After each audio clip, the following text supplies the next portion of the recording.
Bonjour à tous, c'est Pierre-Alexandre pour Technoïd. Aujourd'hui, on va faire le test, un troisième test, donc du ici.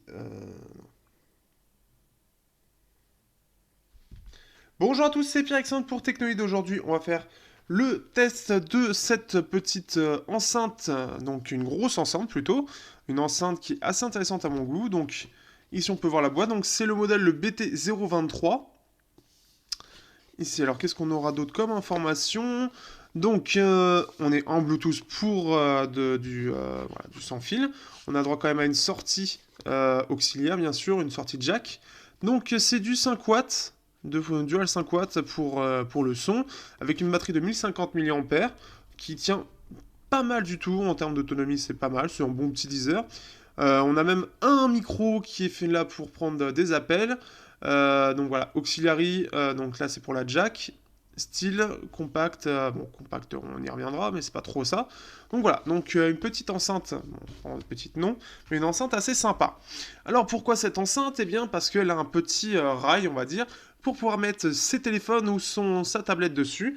Alors en plus de ça, ce qui est bien pour que ça garde au maximum de stabilité, on a cette petite partie, parce que il suffit qu'il y ait une tablette qui soit un peu trop lourde vers l'arrière, vous avez ce pied supplémentaire qui va être là pour le retenir. Donc ça c'est plutôt cool. Au niveau de l'allumage, alors on est sur en fait quelque chose d'assez spécifique par rapport aux autres, c'est qu'on a on-off, et à partir de là on va pouvoir l'appairer.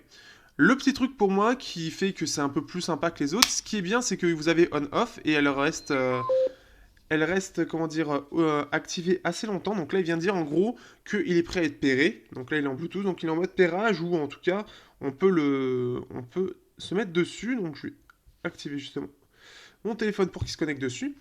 Ce que je vais dire, oui, c'est que moi, par exemple, ce que j'avais fait, je l'avais laissé sur le voltage et il tient, par exemple, toute la nuit en veille. Alors, au bout d'un moment, au bout de 10 ou 12 heures, il se fait à peu près en veille.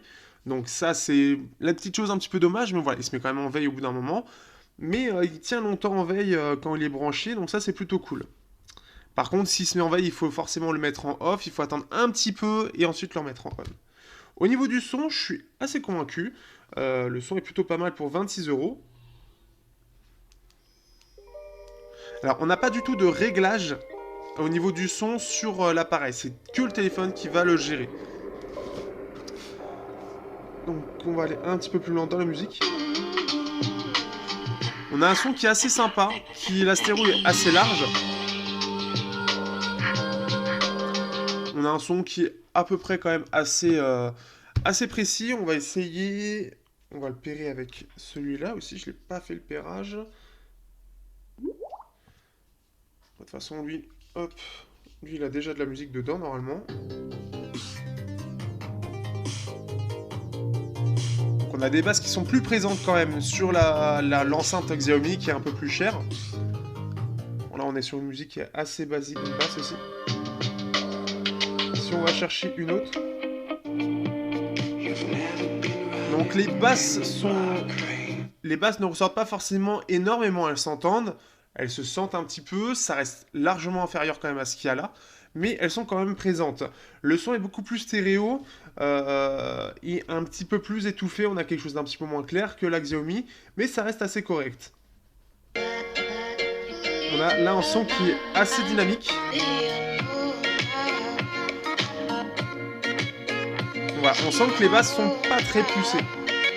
C'est ça un petit peu le truc dommage, c'est qu'elles sont pas très poussées. Si on fait, hop, voilà, c'est exactement ce qu'elle dit. On va tester, allez, connecte-toi vite, comme ça, je peux la lancer vite.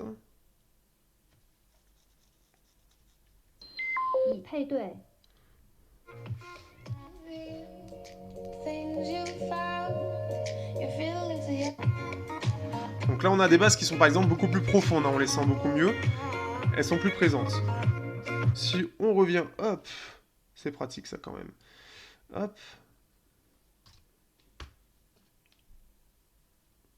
C'est bien, j'aime bien les temps de connexion.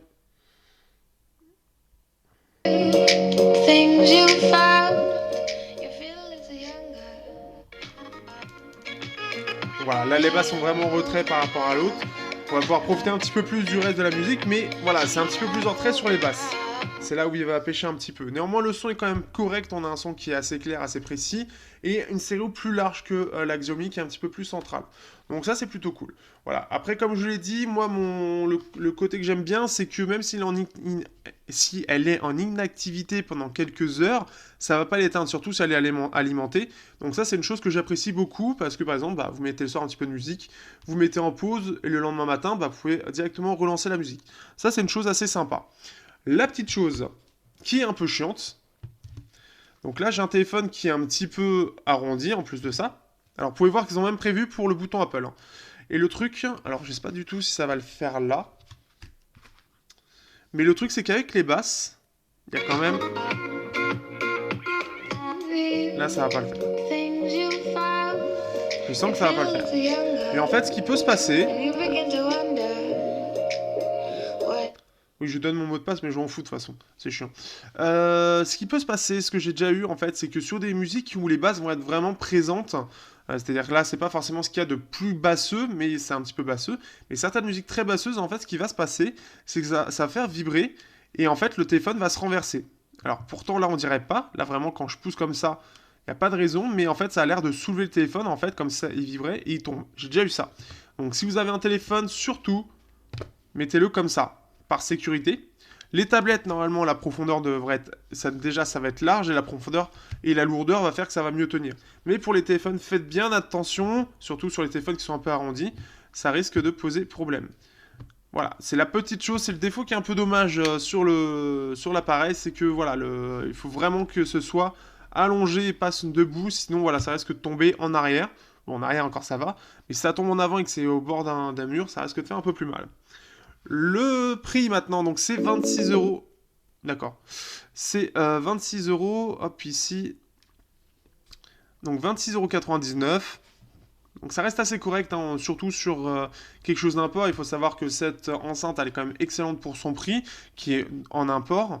On a une quarantaine d'euros quand même sur Amazon. Mais voilà, on est pour 26 euros sur un rapport qualité-prix qui est tout à fait correct. Surtout, voilà, c'est aussi une base, donc ça c'est assez cool. C'est aussi une base, ça a l'air solide. Tais-toi. Et voilà, on a quand même l'auxiliaire qui est présent. On a le petit pied pour les tablettes. Donc ça peut être bien, par exemple, pour les tablettes, vous mettez de la musique, ça permet de le gérer en étant dessus et d'avoir un son correct. Donc voilà, ça peut être sympa, ça peut permettre aussi de s'en servir comme justement un petit stand pour les tablettes pour regarder un film ou quoi que ce soit. Donc ça c'est plutôt bien. En plus de ça, quand on peut voir le rail, il n'est pas dessiné que pour les iPads, hein, il sort quand même, donc on peut mettre une tablette assez grande. Bon là j'ai pas de tablette donc je peux pas vous montrer, mais ce qui fait que voilà, on peut avoir quelque chose d'assez sympa. Donc il y a un produit qui, voilà, qui est assez sympa. Au niveau des pieds, ça tient pas trop.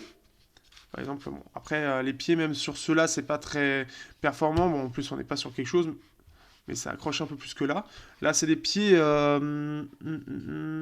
c'est pas du caoutchouc, je sais pas ce que c'est comme matière. Je sais pas si vous arrivez à voir correctement, mais c'est... Quoi, ça me fait penser à certains trucs où, en gros, ça peut bouger. En gros, c'est pas fait pour vraiment super bien adhérer, peut-être pour éviter les vibrations, ce genre de choses. Mais en tout cas, voilà. Donc c'est une petite enceinte que je trouve sympa, qui, voilà, c'est surtout aussi le fait qu'en plus on puisse mettre son téléphone, c'est un petit truc en plus. Ils ont pensé aux iPads avec ce bouton rond, même aux iPhones. Donc ça, c'est plutôt cool. Sur ce, je vous dis à bientôt sur Technoid pour un prochain test.